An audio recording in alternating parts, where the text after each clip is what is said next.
Hi friends, ഇതുപോലെ നിങ്ങളടുത്ത മാങ്ങാൻ്റെ തയ്യും നല്ല Pangil പൂക്കാനായിട്ടുള്ളൊരു idea ആണ് ഞാൻ പറഞ്ഞു തരുന്നത്. അപ്പോൾ അതിനാദ്യം ചെയ്യേണ്ടത് നിങ്ങളുടെ മാവിൻ്റെ മുറത്തുള്ള മണ്ണ് മാന്ത നല്ല മാല അത് അതിലേക്ക് വേപ്പിൻ പിണ്ണാക്കും ചാണപ്പൊടിയും എൽപ്പൊടിയും കുഴച്ചിട്ട് ഇട്ട് കൊടുക്കുക. എന്നിട്ട് മണ്ണ് കുറച്ച് മൂടാം. എന്നിട്ടായിട്ട് അതിൻ്റെ മുകളിലുള്ള ഏലെല്ലാം എല്ലാ ഏലും കൊടി കട്ടാക്കിയിട്ട് കളയുക. എന്നിട്ട് രാവിലെയും കാലത്തെയും വെള്ളം ഒഴിച്ച് കൊടുക്കാം മാവിന് 2 നേരം ഒരാഴ്ചയോളം. അപ്പോൾ പുതിയ ഏലെല്ലാം നന്നായിട്ട് വരും.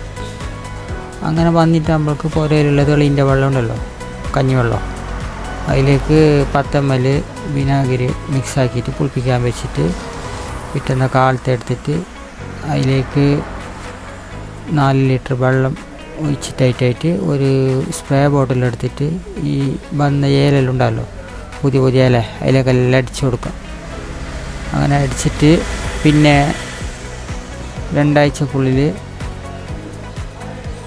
മാവ് പൂക്കാൻ തുടങ്ങും. മാവ് പൂക്കുമ്പോഴേക്ക് നിങ്ങൾ ചെയ്യേണ്ടത് ഇത് ഫെർട്ടിലൈസർ ഉണ്ടല്ലോ നമ്മളിപ്പോൾ പറഞ്ഞ തെളി പൊളിപ്പിച്ച അതൊന്നും കൂടി അടിച്ചു കൊടുക്കുക. അതടിക്കുന്നില്ലെങ്കിൽ മാവിൻ്റെ പൂവെല്ലാം ഉണ്ടല്ലോ അതെല്ലാം പൊരിഞ്ഞിട്ട് പോവാതെക്കാൻ, മറ്റേ പ്രാണിയെല്ലാം വന്നിട്ട് തിന്നിട്ട് പോകാണ്ടിരിക്കാൻ വേണ്ടിയിട്ട്. അപ്പോൾ അങ്ങനെ ചെയ്തെങ്കിൽ എല്ലാം മാങ്ങെല്ലാം കിട്ടും നേരം. അപ്പോൾ വീഡിയോ ഇഷ്ടപ്പെട്ടെങ്കിൽ ലൈക്ക് ചെയ്യുക, ഷെയർ ചെയ്യുക, സബ്സ്ക്രൈബ് ചെയ്യാൻ മറക്കരുത്. അപ്പോൾ സബ്സ്ക്രൈബ് ചെയ്തെങ്കിൽ പുതിയ ഇതുപോലത്തെ വീഡിയോകൾ നിങ്ങൾക്ക് ലഭിക്കുന്നതായിരിക്കും. Thank you.